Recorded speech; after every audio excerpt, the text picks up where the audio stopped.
Oke, kita lanjutkan.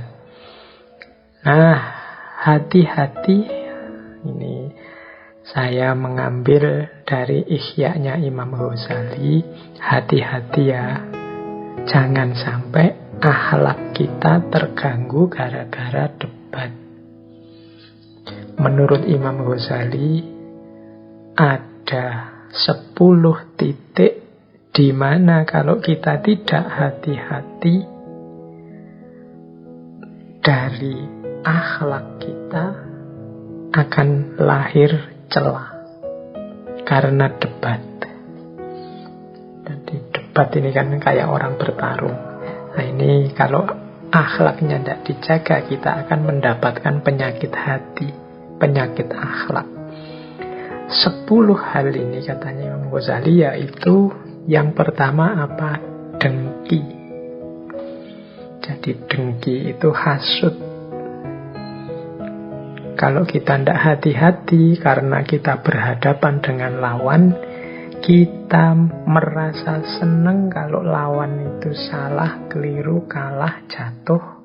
Dan kita merasa susah kalau lawan itu senang, menang, sukses. Ini dengki, ini hasut.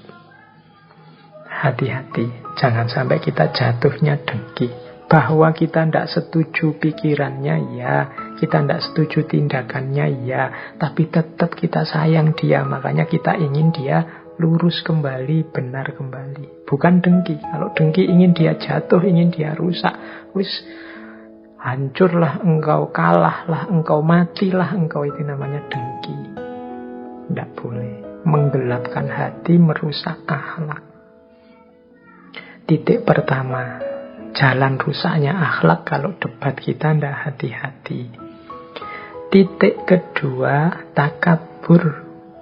Takabur ini sombong. Merasa aku lebih benar, merasa aku lebih penting, merasa aku lebih tinggi. Ini takabur. Pintu masuknya, rusaknya akhlak juga. Yang ketiga, dendam. Berdebat kok kita kalah, dendam. Awas besok aku akan balik lagi, tak cariin argumen dan aku jatuhkan engkau. Nah ini dendam namanya. Merusak juga, menggelapkan hati juga. Yang keempat, hibah. Hibah itu mengungkap perbuatan, tindakan, watak orang lain yang dia tidak berkenan. Itu hibah. Fenomena debat, hati-hati jangan berubah jadi fenomena hibah. Mengomongkan orang lain dalam hal yang dia tidak berkenan.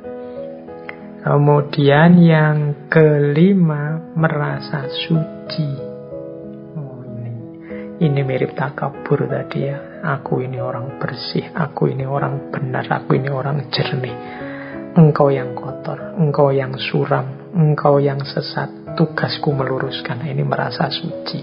Justru menunjukkan kebalikannya, batinmu sedang gelap.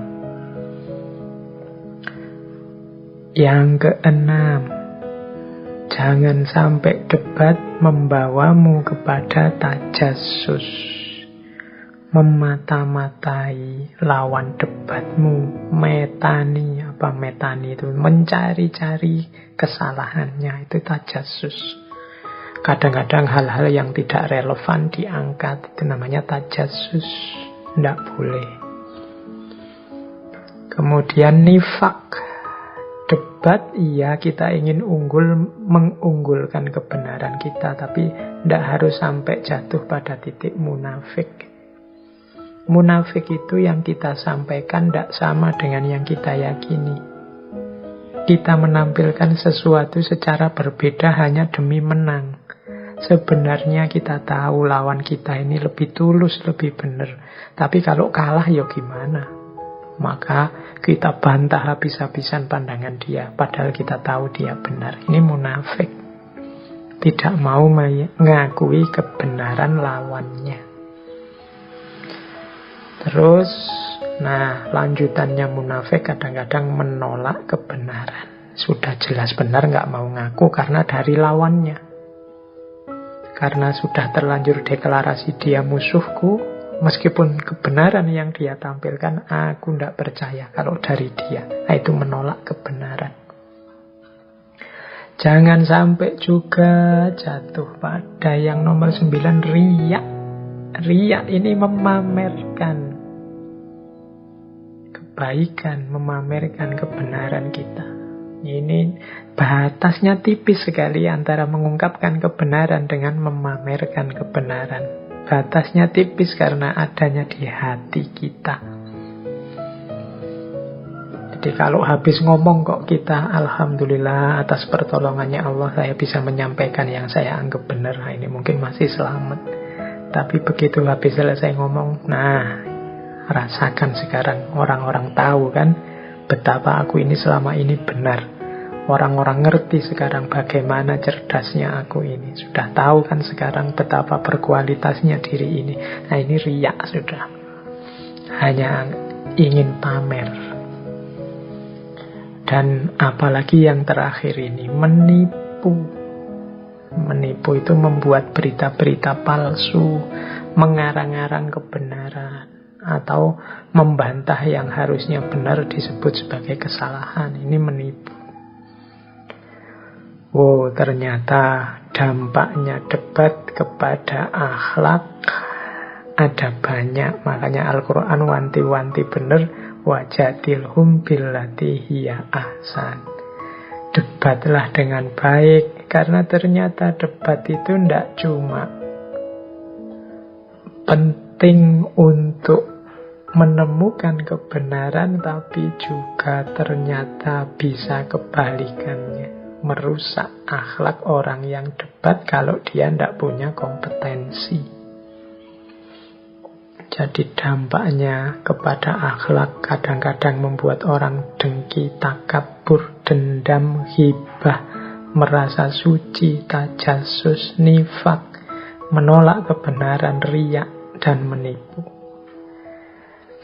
Maka teman-teman yang nanti mengalami momen-momen debat yang serius, ayo hati-hati, semoga tidak jatuh ke sini. Ternyata kita inginnya musuh kita yang kalah dan takluk, tapi kalau penyakit ini hadir dalam debat dalam diri kita, berarti hakikatnya kita yang kalah. Kita yang rusak gara-gara debat. Baik, ini yang aspek akhlak